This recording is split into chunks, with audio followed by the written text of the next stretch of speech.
Hi everybody, welcome to the new part of COVID Chronicles, and we are actually right now in Posho Safari Heights, of which we are joined by Dr. Morgan, and he's doing a study on the effects of grazing on vegetation. The Oryx project started quite ambitiously, I think, or it is quite an ambitious project. Potsdam University in Germany and ourselves from the NUST Biodiversity Research Center are the principal investigators of the project, but we have a number of different institutions involved. UNAM, 5 other German institutions, all playing roles in this project to understand the full system of dynamics.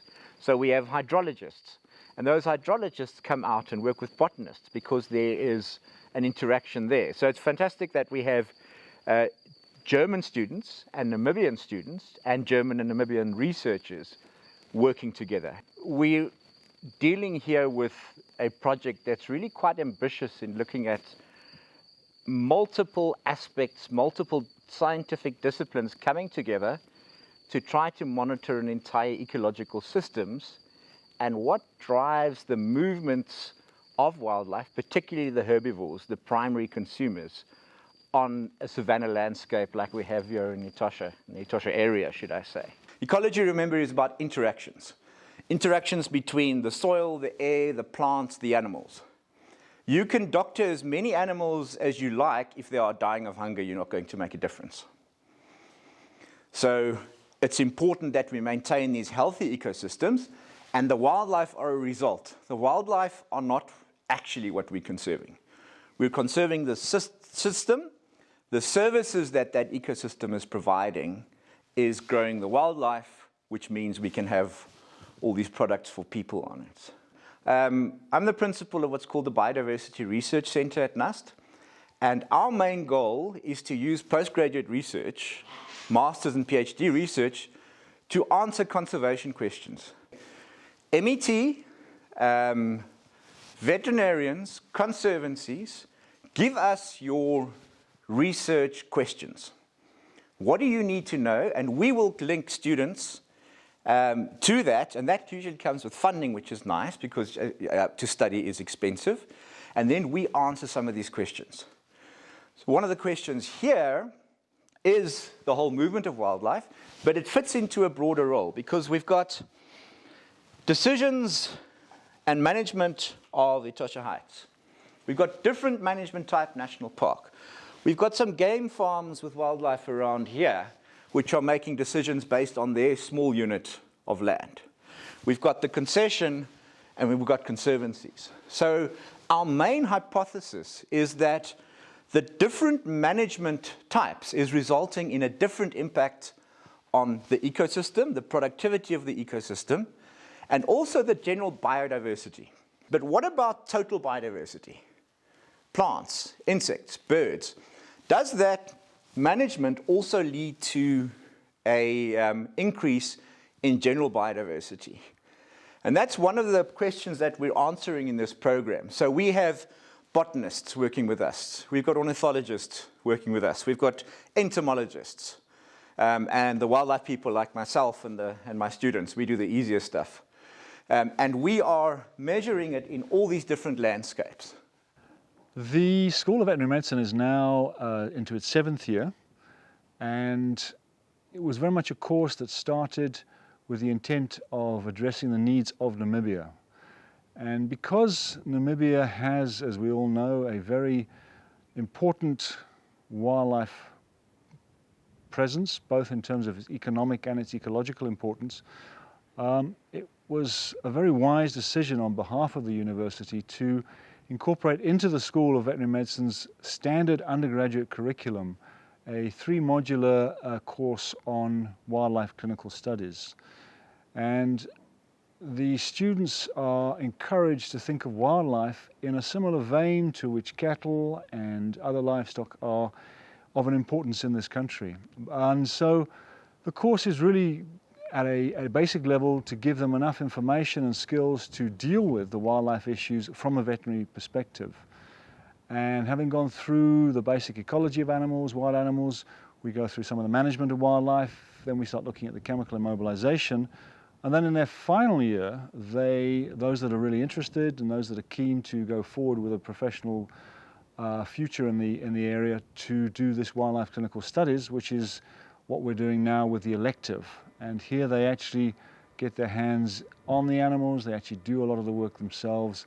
And whenever we train students, we do our utmost to be able to find certain tasks which need to be done anyway. We don't like chemically restraining animals just for the sake of chemically restraining them. So in this particular instance, we were able to get together with Dr. Morgan Halfleisch from NUST and together with Julian Fennessy. And the springbok work, the springbok collaring, is part of a program known as Oryx, which is looking at landscape uses, wildlife uses and different species and how they move, how they use the landscape. So they needed these animals collared. We are very keen to assist with that and at the same time utilize it as an opportunity for students to be trained. Okay, so what we're doing, we've got a couple of springbok to try and catch with chemical immobilization.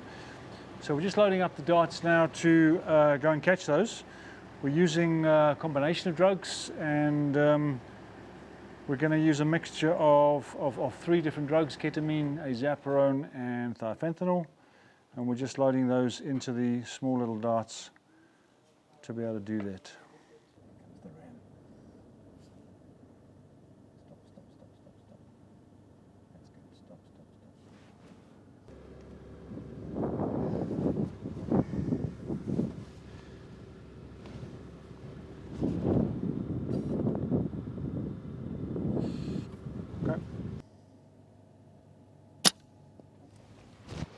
It's in. Yeah.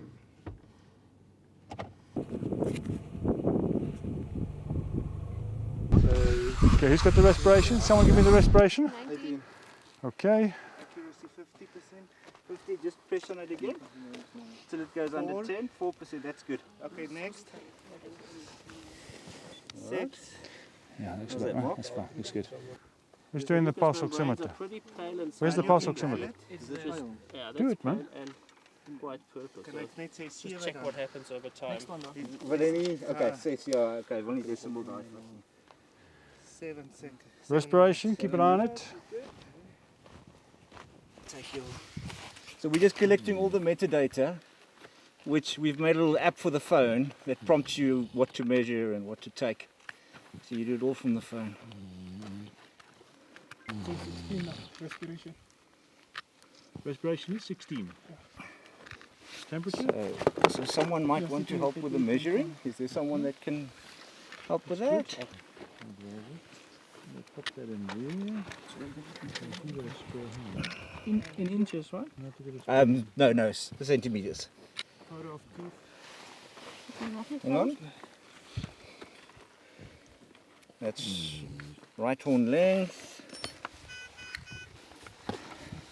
What condition would the vets? The body is that the body, body condition? Yeah. So 3, 4. 3, 3.5. Okay, it's 3 or 4. Yeah. Ek sê nou wys hoekom ek Left horn length centimeters. 26 and a half. mhm. Right is 27. Wait. 26.5. Just feel here. Gaan af op die app. Just not on the dart one. What do you feel? Wat je kant left. Left. Dat is M5. Yeah, it's like air bubbles. 8 centimeter.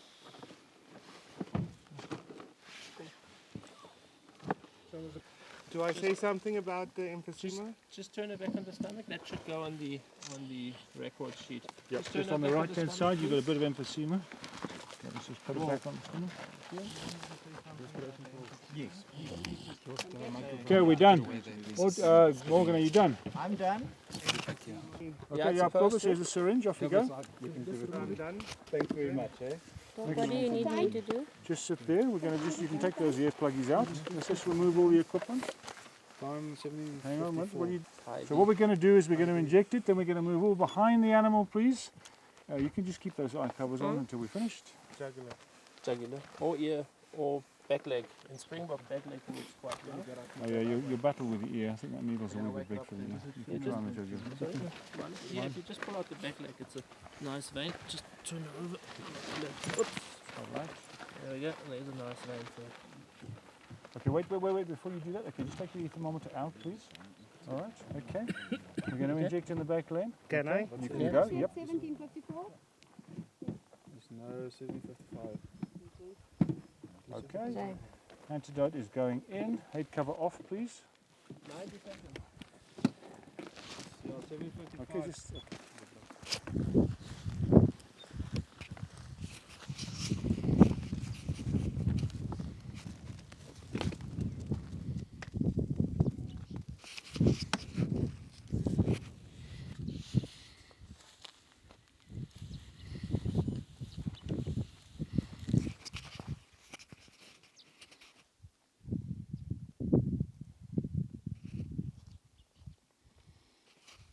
But 5 minutes is not too bad. What was the anesthetic like in terms of the normal parameters? Those that measured it. It was actually quite light. The animal was pretty light. I mean, let's face it. I mean, it had a pulse oximetry of 98, which is, you know, high for a torfine.